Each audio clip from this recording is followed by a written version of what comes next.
नौजवान दोस्तों, अजीज बच्चों, एक बात जिंदगी में पल्ले से बांध लेना, जिंदगी में ख्वाहिशात ज्यादा ना बढ़ाना। दुनिया में सबसे मजबूर आदमी वो है जो अपनी ख्वाहिश का गुलाम है, जो अपने नफ्स का मुरीद है। ना ख्वाहिशें बढ़ाना मतलब घर में सुबह का नाश्ता करते वक्त ये प्लान करना कि आज शाम मैंने बर्गर खाना है, ये दुरुस्त नहीं है। दोपहर की रोटी घर में अच्छी पकी हुई है, अम्मा ने पसीना उठा के पकाई है, पर साहब कह रहे हैं नहीं, मेरा नफ्स कहता है कि आज मैंने ना पिज्जा ही खाना है।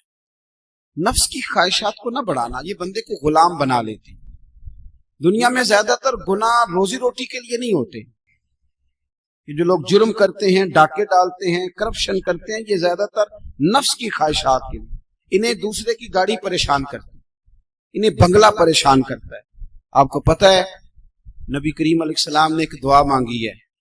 हुजूर फरमाने लगे, अल्लाह मेरे घर वालों को ना जरूरत के मुताबिक रोजी देना, ख्वाहिशात नहीं। अभी किसी को मजेदार रोटी खाते देखो तो किसी 5 स्टार होटल में ना देखना, बल्कि जो मजदूर मजदूरी करता है ना, उसे कभी मुलाहिजा करना, वो जो सुबह रोटी बांध के साथ लाता है।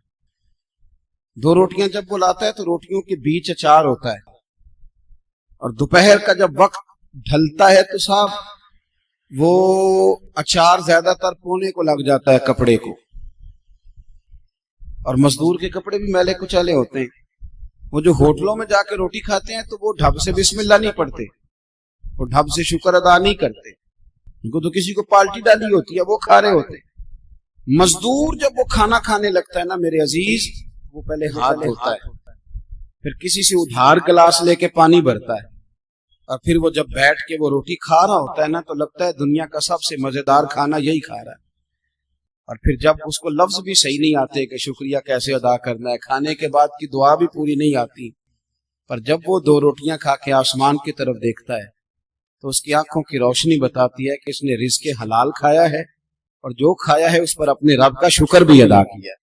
ख्वाहिशात को वसी न करो, वसी न करो ख्वाहिशात को कभी भी जिंदगी में। डॉक्टर इकबाल के बेटे ने खत लिखा था इकबाल को कि अब्बा जी आप तो लंदन में हैं, तो मुझे कुछ फीस देनी है, तो अगर इजाजत दें तो मैं किसी से उधार ले लूं।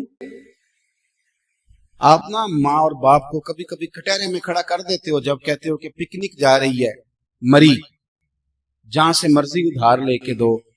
आपको पता है फिर आपका बाप बेचारा क्या करता है, किसी के सामने हाथ फैलाना पड़ता है तो बड़ी कमजोरी होती है।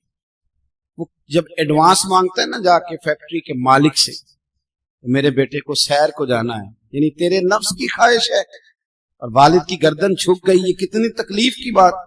कोई ऐसी ख्वाहिश जिंदगी में पैदा न करो जो माँ बाप को, असातिज़ा को और दीगर को तकलीफ में मुब्तला कर कभी भी। इकबाल के बेटे ने कहा कुछ उधार ले लूं, मेरी जरूरत है, तो अल्लामा इकबाल ने जावेद के नाम पूरी नज़म लिख भेजी, दियारे इश्क में अपना मकाम पैदा कर, नया जमाना नए सुबह शाम पैदा कर, खुदा अगर दिले फितरत शनास करे अता तुझको, सुकूते लाला और गुल से कलाम पैदा कर। और कहने लगे मेरा तरीक अमीरी नहीं फकीरी है, बेटे खुद ही न बेच गरीबी में नाम पैदा कर।